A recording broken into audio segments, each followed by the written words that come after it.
திருமூலரின் திருவடிகளை வணங்கி இந்த வகுப்பை தொடருவோம். இப்ப நம்ம 20 பாடல்கள் வர பார்த்துட்டோம். இந்த 20 பாடல்கள்லையும் என்ன சொல்லியிருக்காங்க திருமூலர் அப்படிங்கிறத பார்த்துட்டு இன்னைக்கு பாடலை பார்க்கலாம். பதியினுடைய குணங்களை பத்தி மட்டுமே தான் இது வரைக்கும் சொல்லிட்டு இருக்காங்க. பதியினுடைய குணம் எப்பேற்பட்டதுன்னு சொன்னாங்க. ஃபர்ஸ்ட் சொல்லும்போது அது பெரிய ஒரு ஒளியா ஒரு வெளிச்சமா இருக்கு அப்படின்னு மட்டும்தான் சொன்னாங்க. ரெண்டாவதா அது கூட சரியான ஒரு எதிர் சக்தியும் சேர்ந்திருக்கு. சிவனும் சக்தியும் மாதிரி, பாசிட்டிவும் நெகட்டிவும் மாதிரி, ஆண் பெண் தன்மை மாதிரி ரெண்டும் எதிர் எதிர் சக்தி. ஆனா ரெண்டும் சமமான ஒரு சக்தியா இணைந்து இருக்கு அந்த வெளிச்சத்துல அப்படின்னு சொன்னாங்க. மூணாவதா அதுல ஒரு நறுமணம் இருக்கு. நம்ம அந்த வாசத்தை நுகர்ந்தே நம்மளால இறைவனை அடைய முடியும். அந்த பதிக்குன்னு ஒரு வாசம் இருக்கு அப்படின்னு சொன்னாங்க. அடுத்து நான்காவதா அதுல ஒரு சத்தமும் இருக்கு. எப்படி இடியும் மின்னலும் சேர்ந்தே இருக்குமோ அதே மாதிரி அந்த வெளிச்சத்துக்குள்ள ஒரு சத்தமும் இருக்கு அப்படின்னு சொல்லியிருக்காங்க. அப்ப நம்மளால கண்களால பார்க்க முடியும். ஏன்னா அது ஒரு வெளிச்சமா தானே இருக்கு இல்லையா? அதனால இந்த கண்ணால நம்ம பார்க்க முடியாது. ஒரு சில பயிற்சிகளால நம்மளுடைய கண்களால இறைவனை பார்க்க முடியும். அப்புறம் அதுல சத்தம் இருக்குன்னு சொல்றாங்க. அதனால நம்மளுடைய காதுகளுக்கு சில பயிற்சிகள் கொடுத்தா நம்மளால அந்த இறைவனுடைய சத்தத்தை கேட்க முடியும். அப்புறம் இறைவனுக்கேனே ஒரு வாசம் இருக்கு அப்படின்னு சொல்றாங்க. அப்ப நம்மளுடைய மூக்குனாலையும் இறைவனை நுகர முடியும். இது வரைக்கும் அவங்க சொல்லியிருக்காங்க. பசுவை பத்தி நான் இன்னும் ஒரு குணம் எதுவுமே சொல்லல. ஆனா நமக்கு புரிஞ்சிருக்கும். பதி ஒரே ஒரு இறைவன். பசு பசு மாடு மாதிரியே தான் நம்ம இப்ப நம்மள எல்லாரையும் கற்பனை பண்ணியிருக்கோம். ஆன்மாக்கள் எல்லாருமே ஒரு பசுமாடு மாதிரி அப்படி கற்பனை பண்ணியிருக்கோம். அடுத்து பாசம்ங்கிறது என்னன்னு இன்னும் பார்க்கவே இல்ல. பாசத்தை பத்தி எதுவுமே சொல்லல. இதுவரை நம்ம பார்த்த பாடல்கள்ல. இப்ப 21வது பாடல் பார்க்கலாம். வானப் பெருங்கொண்டல் மால் அயன் வானவர் ஊனப் பிறவி ஒழிக்கும் ஒருவனை காணக் களிறு கதறப் பிளந்த எம் கோனை புகழுமின் கூடலும் ஆமே. வானப் பெருங்கொண்டல் வானத்துல இருக்கக்கூடிய மேகங்கள், கருத்த மேகங்கள். அது மாதிரி யார் இருக்காருன்னா மால். மால்னா திருமால். நம்ம ஏற்கனவே பார்த்துட்டோம். திருமால் அப்படிங்கிறது நம்மளுடைய உடல். அப்ப நம்மளுடைய உடலை தான் சொல்றாங்க. நம்ம உடல் மேகத்தோட அந்த கருப்பான கலர்ல நம்மளுடைய உடல் இருக்கு. அந்த உடல்ல தான் அயனும் இருக்காரு. அயன் அப்படிங்கிறது பிரம்மாவை குறிக்கும். நம்மளுடைய மனம் தான் பிரம்மான்னு பார்த்தோம். அப்ப அயனும் உள்ள இருக்காரு. அதுக்கப்புறம் வானவர். வானவர்னா தேவர்கள். இந்த தேவர்கள இருந்தே திருமூலர் சொல்லிக்கிட்டே தான் வர்றாங்க. ஆனா தேவர்கள்னா இங்க அவர் யார சொல்றாரு அப்படிங்கிறத நாம இன்னைக்கு பார்க்கலாம். நம்ம பொதுவா எதுனாலும் சொல்லுவோம் 30 முக்கோடி தேவர்கள், அவங்க வாழ்த்த, அவங்க முன்னிலையில நம்ம திருமணம் பண்றோம் அப்படிலாம் எப்பயுமே சொல்லுவோம். 30 முக்கோடி தேவர்கள். நம்ம சிலர் என்ன நினைச்சுப்போம்னா 33 கோடி நம்பர், கோடிங்கிறத நம்பர்ஸ்ல நினைச்சுக்குவோம். குரோர்ஸ் அப்படின்னு நினைச்சுக்குவோம். அத்தனை தேவர்கள் இருக்காங்க போல அப்படின்னு. ஆனா அவங்க சொல்றது 33 கோடி அப்படிங்கிறது நம்ம தெருக்கோடியில இருந்து நான் வர்றேன். அந்த தெருக்கோடியில ஒரு கடை இருக்கு அப்படின்னு சொல்லுவோம் இல்லையா? கோடி அப்படிங்கிறது ஒரு பிரிவு. ஒரு தெரு ஒரு இடத்துல பிரியுது அப்படின்னா அத நம்ம தெருக்கோடி அப்படின்னு சொல்லுவோம். அப்புறம் கோடி உடுத்தி இருக்கேன் அப்படின்னு சொல்லுவோம். அதான் நிறைய துணி வகைகள்ல இது ஒரு புதுவிதமான துணி அப்படிங்கிறதுக்காக அத ஒரு கோடி அப்படின்னு சொல்லுவோம். அப்ப கோடிங்கிறது என்ன அர்த்தம்னா அது ஒரு வகையான பிரிவு. நிறைய டைப்ஸ் வேரியேஷன் இருக்குன்னா கோடி அப்படிங்கிறது ஒரு வேரியேஷனை குறிக்கும். 33 கோடி அப்படின்னா 33 வகையான தெய்வங்கள், 33 பிரிவுல இருக்கக்கூடிய தெய்வங்கள், அவங்கள கூப்பிடுங்க, அவங்கள வணங்குங்க, அந்த தேவர்கள் அப்படிங்கிறது இல்ல 33 பிரிவுகள். இப்ப அந்த தேவர்கள் எங்க இருக்காங்க? பிரம்மாவும் விஷ்ணுவும் உள்ள இருக்காங்க. குபேரனும் பார்த்தோம். நம்ம தான் குபேரனாவும் மாறுவோம்னு பார்த்தோம். அதே மாதிரி தேவர்களும் எங்க இருக்காங்கன்னா நமக்குள்ளதான் இருக்காங்க. அந்த தேவர்கள் யாருன்னு நம்ம எப்படி புரிஞ்சுக்கலாம்னா, இப்ப நம்ம எல்லாருமே ஒரு பசுமாடு மாதிரி தான் இல்லையா சொல்லியிருக்காங்க. ஆன்மாக்களை பசுன்னு சொல்லியிருக்காங்க. இந்த காமதேனு பசு அப்படின்னு சொல்லி ஒரு பசுமாடை நம்ம பார்த்திருப்போம் படங்கள்ல. அத நிறைய பேர் பூஜை ரூம்ல வச்சிருப்போம். வீட்டு வாசல்ல எல்லாம் வச்சிருப்போம். ஒரு வெள்ளையா ஒரு பசுமாடு இருக்கும்.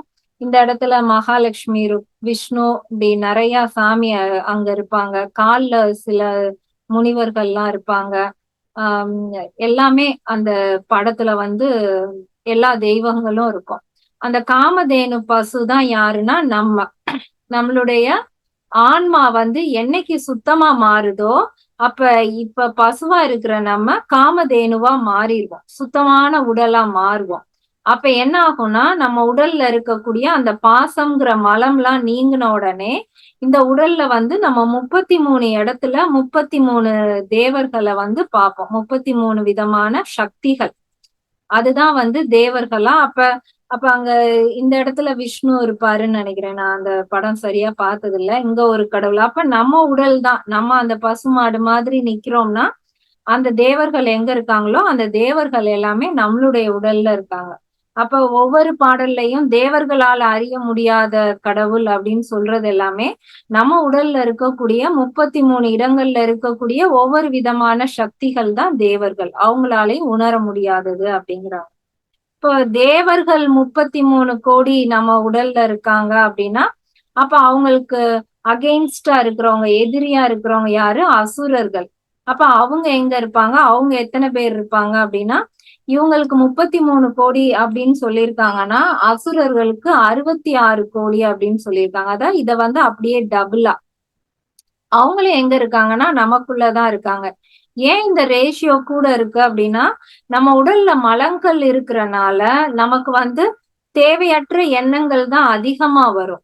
அப்ப அந்த தேவையற்ற எண்ணங்கள் நமக்குள்ள எண்ணில் அடங்காதது. அதனாலதான் அசுரர்களுக்கு வந்து அவங்க பிரிக்கல. அப்படியே இத போல பல மடங்கு இருக்கும் அப்படின்னு சொல்லிட்டாங்க. அப்ப அசுரர்கள்ங்கிறது நமக்குள்ள வரக்கூடிய குணங்கள் தான். அப்ப அந்த கெட்ட குணங்கள் ஒழிய ஒழிய என்ன ஆகும்னா இந்த தேவர்களுடைய குணம் வந்து வெளியில வரும். அப்போ ஒரு ஸ்டேஜ்ல நம்ம உடல்ல அசுரர்களே இல்லாம தேவர்கள் மட்டுமே இருக்கக்கூடிய நிலை வரும். அதுதான் வந்து தேவர்கள். இப்ப தேவர்கள்னு சொல்றதும் நமக்குள்ள இருக்கக்கூடிய சக்திகள். அது வந்து 33 வகையான சக்திகளா உள்ளது. அடுத்து ஊனப்பிறவி. பிறவி அப்படிங்கிறது நம்ம பிறக்கிறது. அத வந்து ஊனப்பிறவி அப்படின்னு சொல்றாரு. ஒரு இழிவான பிறவி. ஏன்னா பிறக்கிறதே வந்து ஒரு இழிச்செயல். நம்ம வந்து திரும்ப திரும்ப துன்பத்தை அனுபவிக்கவும் கஷ்டப்படவும் தான் பிறக்கிறோம். அதனால அத ஊனப்பிறவி அப்படின்னு சொல்றாரு. ஒழிக்கும் ஒருவனை. இந்த ஊனப்பிறவிய ஒழிக்கக்கூடிய இறைவன் ஒரே ஒருவன் தான். அவன் வந்து நம்மளுடைய சிவபெருமான் அப்படின்னு சொல்றாரு. காணக்களிறு கதற பிளந்த. இதுல காண அப்படின்னு சொல்றது ஆணவம். களிறு அப்படிங்கிறது யானை. அந்த ஆணவத்தை வந்து எல்லாருமே யானையாதான் வந்து உருவகப்படுத்துவாங்க. அந்த ஆணவம் அப்படின்னா என்னங்கிறத நம்ம பார்க்கலாம். அந்த ஆணவ களிற கதற பிளந்த அந்த ஒரு யானைனா அது எவ்வளவு பெரிய ஒரு சக்தி வாய்ந்த மிருகம்னு நமக்கு தெரியும்.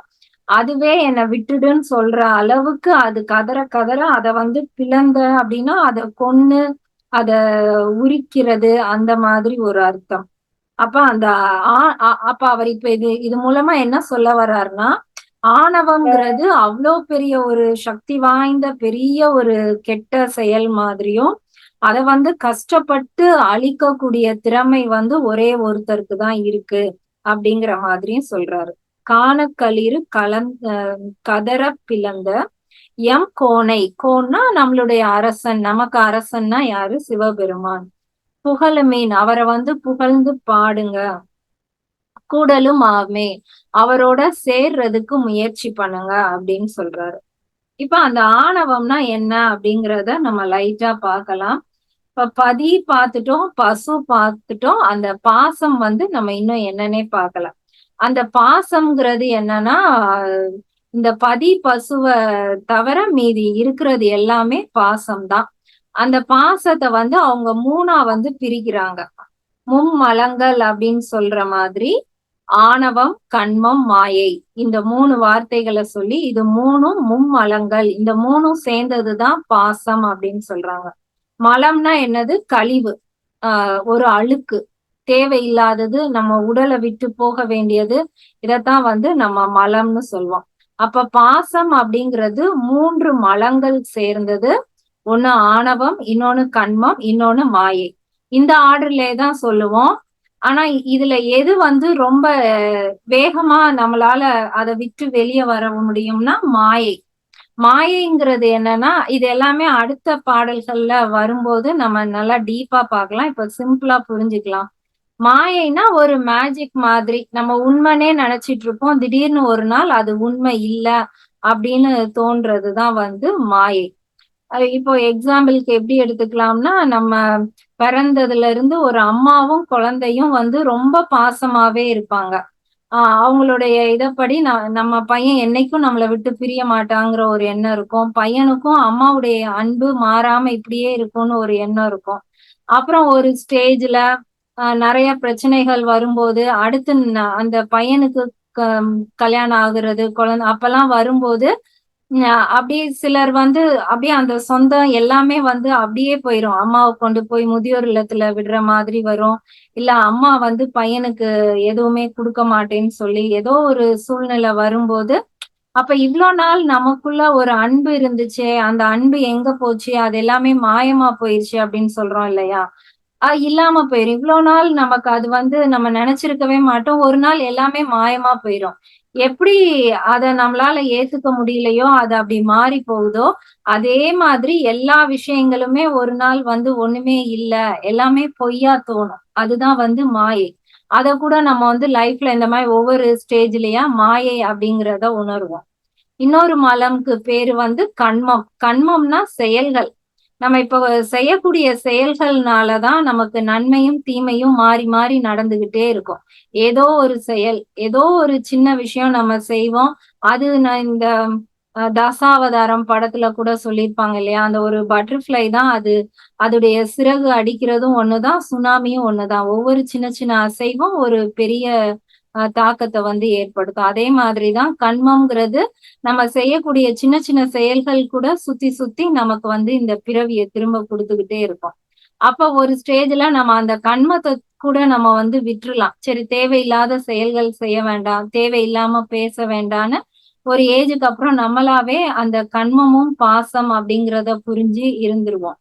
ஆனா இந்த ஆணவம் அப்படிங்கிற அந்த மலம் மட்டும் நம்மளால அத வந்து விடவே முடியாது. அது வந்து அவ்வளவு கஷ்டமான ஒரு மலம். ஆணவம் அப்படிங்கிறத என்னன்னு தெரிஞ்சுக்கணும்னா, ஃபர்ஸ்ட் அகங்காரம் அப்படின்னா என்னன்னு பாத்துக்கணும். ஏன்னா அகங்காரம், ஆணவம் 2மே கிட்டத்தட்ட ஒரே பொருள் தர மாதிரி இருக்கும். ஆனா 2க்குமே வேற வேற அர்த்தம் இருக்கும். இப்ப அகங்காரம் என்னன்னா, அகம்னு சொல்லுவோம் இல்லையா? அகம்னா உள்ளுக்குள்ள, புறம்னா வெளியில, அகம்னா உள்ளுக்குள்ள. அந்த காரம் அப்படிங்கிறது என்னன்னா, ஒரு ஜெயில் மாதிரி, ஒரு கூண்டு மாதிரி.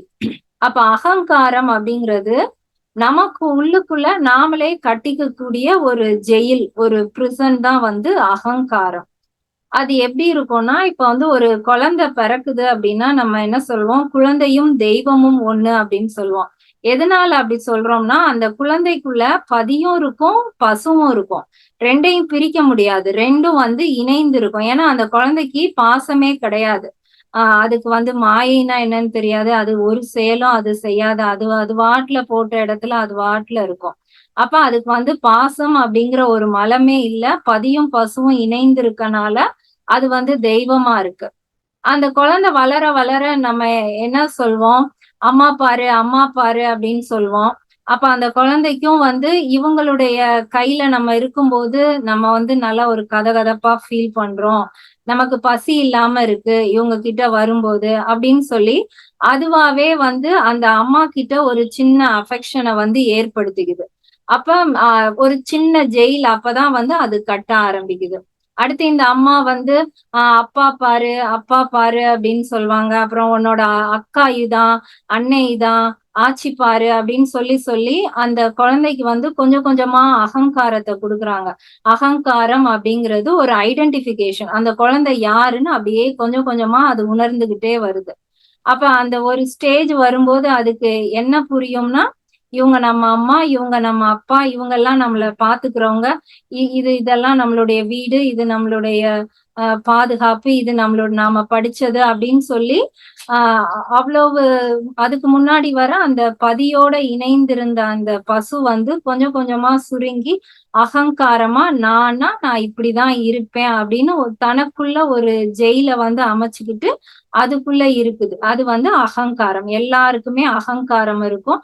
யாராவது நீ யாருன்னு கேட்டா நான் பிரியா, நான் யோகா டீச்சர் அப்படின்னு என்னுடைய ஐடென்டிபிகேஷனை நான் ஒரு சுருக்கி ஒரு ஜெயிலுக்குள்ள இருக்கிற மாதிரி இதான் நான் அப்படின்னு சொல்றது வந்து அகங்காரம்.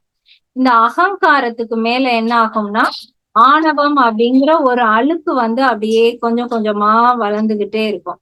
இப்போ நான் வந்து ஒரு யோகா டீச்சர் இல்ல நான் ஒரு அம்மா அப்படின்னா எனக்குள்ள நான் அந்த ரோல்ல நான் எப்படி இருக்கேன் அப்படிங்கிறத நான் எனக்குள்ள கொஞ்சம் கொஞ்சமா வளர்த்துக்கிட்டு அந்த அகங்காரத்துக்கு இன்னும் வந்து ஒரு உயிர் கொடுக்குற மாதிரி ஒரு வெயிட் கொடுக்குற மாதிரி நான் தான் அப்படிங்கிற ஒரு கர்வத்தை கொண்டு வர்ற மாதிரி வர்றது வந்து ஆணவம்.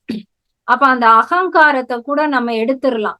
ஒரு ஸ்டேஜ்ல நம்ம யாருங்கிற அந்த குணத்தை கூட விட்டுறலாம். ஆனா இந்த ஆணவத்தை வந்து ஒழிக்கிறது கஷ்டம். இப்ப நான் யோகா கிளாஸ் எடுத்துட்டு இருக்கேன். அந்நேரம் வந்து யாராவது நீ சொல்லி கொடுக்கறது தப்பு அப்படின்லாம் சொன்னாங்க அப்படின்னா எனக்குள்ள ஒரு ஆணவம் வரும். இத்தனை வருஷமா எடுக்கிறோம் இவங்க எப்படி நம்மள சொல்லலாம் அப்படின்னு அந்த இடத்துல நான் சரின்னு போனாலும் என்னுடைய ஆணவம் வந்து என்னை விட்டு போகாது.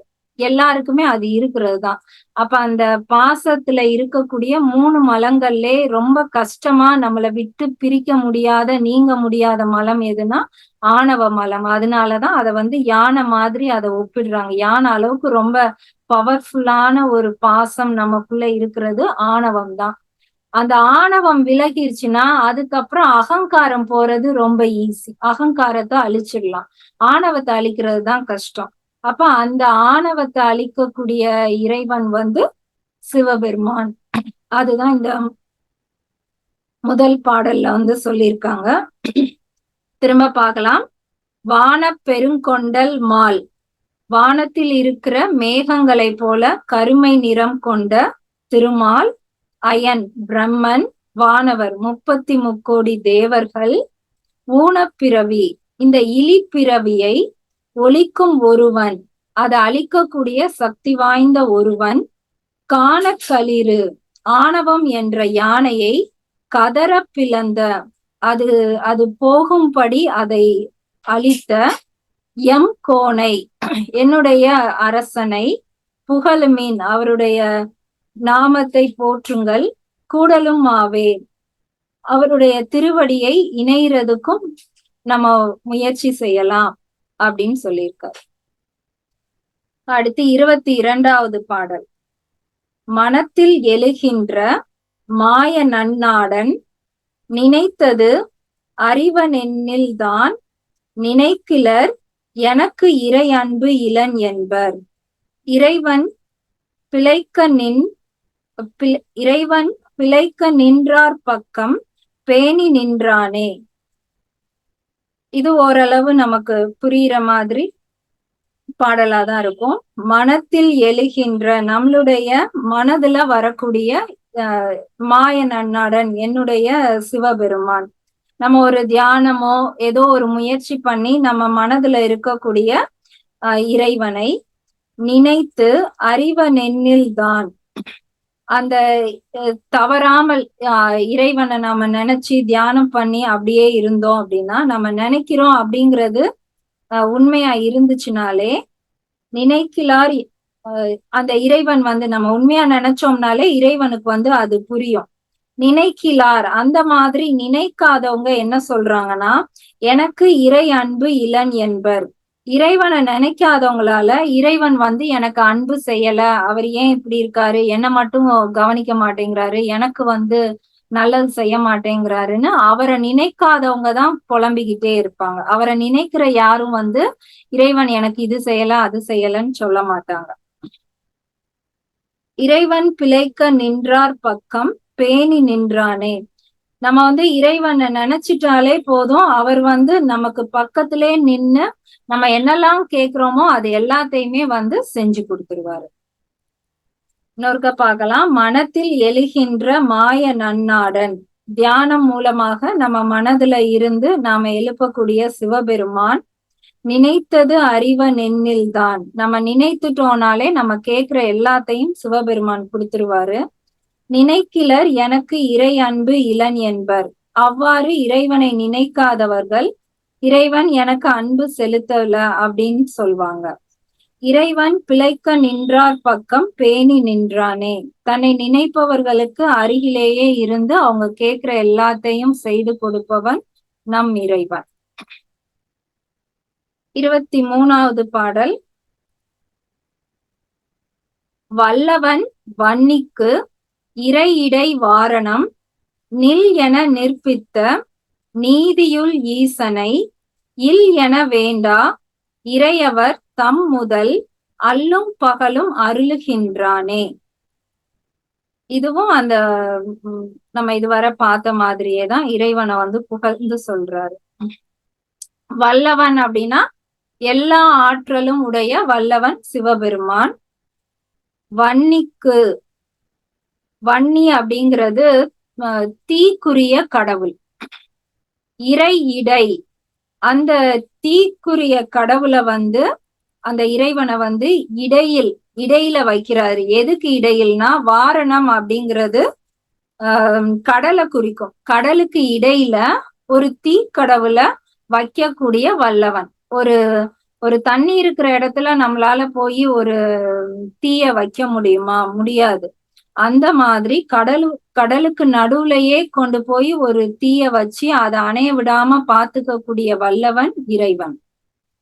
நில் என நிரூபித்த நீதியுள் ஈசனே. அந்த மாதிரி ஒவ்வொரு இடத்துலயுமே அந்த நீதியை நிலைக்க செய்த இறைவன். நீதியுள்ள ஈசனை இல் என வேண்டா. இத்தகைய இறைவனை இல்லை என சொல்ல வேண்டாம். இறைவன் இல்லைன்னு சொல்ல வேண்டாம். அதுக்கு ப்ரூஃப் இந்த ஒன்னே போதும். கடலுக்கு நடுவுல ஒரு மிகப்பெரிய தீ சக்திய வைக்கக்கூடிய இறைவன் இல்லைன்னு நீங்க எப்படி சொல்லலாம்? இறைவர் தம் முதல் அல்லும் பகலும் அருளுகின்றானே. இறைவன் நமக்கு உள்ளேயே இரவும் பகலும் ஒவ்வொரு உயிர்களுக்காகவும் அருள் செய்கின்றான். இதுல நம்ம எப்படி பூமிக்கு நடுவுல ஒரு வல்கனோ மாதிரி ஒரு நெருப்பு உள்ள இருக்கும், அதே மாதிரி நீருக்குள்ளயும் ஒரு நெருப்பு இருக்கும். எல்லா அந்த பஞ்சபூதங்கள்ல அப்படி ஒண்ணுக்குள்ள ஒன்னா வந்துகிட்டே இருக்கும். அது அடுத்து பாடல்கள்ல வரும்போது நம்ம பார்க்கலாம். அப்ப எப்படி பூமிக்குள்ளேயும் நெருப்ப நிப்பாட்டி வச்சிருக்காரோ, அதே மாதிரி கடலுக்குள்ளேயும் நிப்பாட்டி வச்சிருக்காரு. அத்தகைய வல்லவன் இறைவன். அவன் இல்லைன்னு சொல்லாதீங்க. இரவும் பகலும் அவனை நினைத்துட்டே இருங்க. அவர் ஒவ்வொரு உயிர்களுக்கும் அருள் செய்யறதுக்காகவே இருக்கிறார். 24வது பாடல் பார்க்கலாம். போற்றிசைத்தும் புகழ்ந்தும் புனிதனடி தேற்றுமின் என்றும் சிவனடிக்கே செல்வம் ஆற்றியது என்று மயல் உற்ற சிந்தையை மாற்ற நின்றார் வழி மன்னி நின்றானே. இதுவும் இறைவனை போற்றி சொல்ற மாதிரி தான் ஒரு பாடல். போற்றி இசைத்தும் புகழ்ந்தும் எந்த குற்றமும் அற்ற இறைவனை தினம்தோறும் போற்றியும் புகழ்ந்தும் பாடுங்கள். தேற்றுமின் என்றும் நம்ம தேடி தேடி நம்ம சேமித்த செல்வம் அனைத்தையும் சிவனடிக்கே செல்வம் ஆற்றியது என்றும், நம்ம என்னதான் செல்வம் சேர்த்தாலும் இது எல்லாமே இந்த பாசத்துல இருந்து கிடைக்கிறது தான் இல்லையா? பாசத்துல சிவபெருமான் தான் கலந்திருக்காரு. அவர் மூலமாதான் நம்ம எல்லா பொருளையும் ஈற்றோம். அப்ப இது எல்லாமே உனக்கே சொந்தம்னா அவருக்கே நீங்க சரண்டர் பண்ற மாதிரி இருங்க. சிவனடிக்கே செல்வம் ஆற்றியது என்று மயல் உற்ற சிந்தையை, அந்த மாதிரியான ஒரு சிந்தனையை, இந்த மாயையில இருந்து நம்ம மயக்கத்துல இருந்து வெளியே வர்றதுக்கு எப்படி இதெல்லாம் மாயை அப்படின்னு நம்ம புரிஞ்சுக்கிறதுனா இந்த பாடல்ல தான் சொல்லியிருக்காரு. நம்ம சேர்க்கிற செல்வம் எல்லாமே, செல்வம்னா நம்மளுடைய குழந்தைகளும் செல்வம் தான். செல்வம்ங்கிறது இங்க நம்ம சம்பாதிக்கிற சொத்து சுகம் அது கிடையாது. எல்லாமே தான். நம்ம கூட இருக்கிற குழந்தைங்க, நம்ம படிச்ச படிப்பு, நம்மளுடைய தொழில், நம்மளுடைய எல்லாமே வந்து இறைவன் கொடுத்ததுதான். அதனால அது ஏன் இது நான் என்னமோ சம்பாதிச்சேன், நான் கிளாஸ் எடுத்தேன் அப்படின்லாம் நாம நினைக்க கூடாது. எல்லாமே உன்கிட்ட இருந்து நான் கிடைச்சு வாங்கினதுதான். அதனால நான் உன்னுடைய காலடிக்கே நான் அதை கொடுக்குறேன் அப்படின்னு எல்லா விஷயத்திலையும் நம்ம அவர்கிட்ட சரண்டர் பண்ணிக்கிட்டே இருந்தா அந்த மாயைங்கிற மயக்கத்துல இருந்து நாம வெளியில வந்துடலாம். அந்த மாயைங்கிற ஒரு மலம் நீங்குச்சுனாலே நம்ம அடுத்த மலங்களையும் வந்து நீக்கிடலாம். மயல் உற்ற சிந்தையை மாற்றி நின்றார் வழி மன்னி நின்றானே. அந்த மாயையில இருந்து வெளியில வந்துட்டாலே நம்ம வந்து சிவனை நினைத்து நிலையாய் நின்றுடலாம். அடுத்த ஒரு பாடலோட நாம முடிச்சுக்கலாம். 25வது பாடல். பிறப்பு இலி பிங்ககன் பேரருளாளன் இறப்பு இலி யாவருக்கும் இன்பம் அருளும் துறப்பு இலி தன்னை தொழுமின் தொழுதால் மரப்பு இலி மாயா விருத்தமும் ஆமே. பிறப்பு இலி அப்படின்னா இலி அப்படிங்கிறது அற்றது, விட்டு போறது, ஒளிந்து போறது, அந்த மாதிரி. பிறப்பு இலி அப்படின்னா இனிமே உனக்கு பிறப்பு வேண்டாம் அப்படிங்கிற அந்த அர்த்தம். அப்ப பிறப்பு இல்லாதவன். பிங்ககன் அப்படிங்கிறது அந்த நீல் ஜடை, அந்த சுருண்ட கூந்தலை உடையவன் அப்படின்லாம் சொல்றாங்க இல்லையா, அதுதான் வந்து பிங்ககன். பேரருளாளன், மிக பெரிய அருளை உடையவன். இறப்பு இலி, எப்படி வந்து பிறப்பு அறுக்கிறானோ அதே மாதிரி இறப்பையும் அறுக்கக்கூடியவன், இறப்பு அற்றவன். யாவருக்கும் இன்பம் அருளும், நீ நான்னு பார்க்காம எல்லாருக்குமே இன்பத்தையும் அருளையும் தரக்கூடியவன். துறப்பு இலி, துறப்பு அப்படிங்கிறது எல்லாத்தையும் துறந்துடுறது. இப்போ நான் நிறைய கார் வாங்கலாம், நிறைய பங்களா கட்டலாம், தோட்டம் வாங்கலாம், எல்லாம் பண்ணலாம். ஆனா அதுல எனக்கு பற்று இல்லாம அதை நான் அனுபவிக்கலாம், எல்லாம் செய்யலாம். ஆனா அது ஏன் இதுங்கிற எண்ணம் இல்லாம அதை விட்டு எப்படி தள்ளி நிக்கணும் அப்படின்னு தெரிந்தவங்க.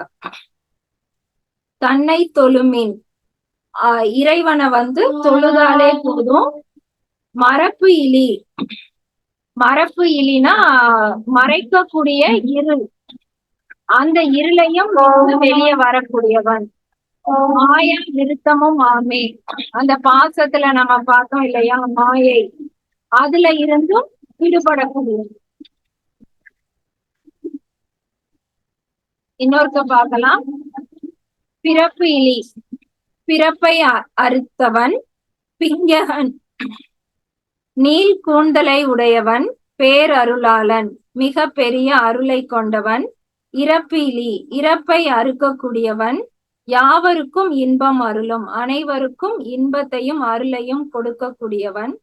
துறப்பு இலி, அனைத்தையும் துறக்கக்கூடியவன். தன்னை தொழுமின், தன்னை தொழுபவர்களுக்கு. தொழுதால் மரப்பு இலி, இருளை நீக்கி மாயா விருத்தமும் ஆமே. இந்த மாயை அப்படிங்கிறது என்னங்கிறத தெளிவா புரிய வைக்கக்கூடியவனும் அவனே. இன்னைக்கு நம்ம என்ன பார்த்திருக்கோம், அந்த பாசத்துல ஒரு சின்ன சின்ன விஷயங்கள் வந்து சொல்லியிருக்காங்க. ஆணவம், கண்மம், மாயையில ஆணவத்தை அழிக்கிறது எவ்வளவு கஷ்டம் அப்படின்னு பார்த்தோம். மாயையில இருந்து விலகுறதுக்கு நமக்கு கிடைக்கக்கூடிய அத்தனை செல்வமும் நீ கொடுத்ததுதான், உனக்கே கொடுத்துடுறேன் அப்படிங்கிற நினைப்போட இருந்தோம்னா மாயையில இருந்து விலகிடலாம். ஆணவத்துல இருந்து விலகுறது எப்படிங்கறதெல்லாம் அடுத்து வரக்கூடிய பாடல்கள்ல வந்து சொல்லி கொடுப்பாங்க. அப்புறம் எப்படி திருமால் அயன் நமக்குள்ள இருக்காங்களோ அதே மாதிரி 33 தேவர்களும் எப்படி நமக்குள்ள இருக்காங்க அப்படிங்கிறத நாம இன்னைக்கு பார்த்தோம். இதுல எதுவும் சந்தேகம் இருந்தா கேட்கலாம். இல்ல அப்படின்னா நம்ம செஷனை முடிச்சுக்கலாம். நெக்ஸ்ட் கிளாஸ்ல பார்க்கலாம்.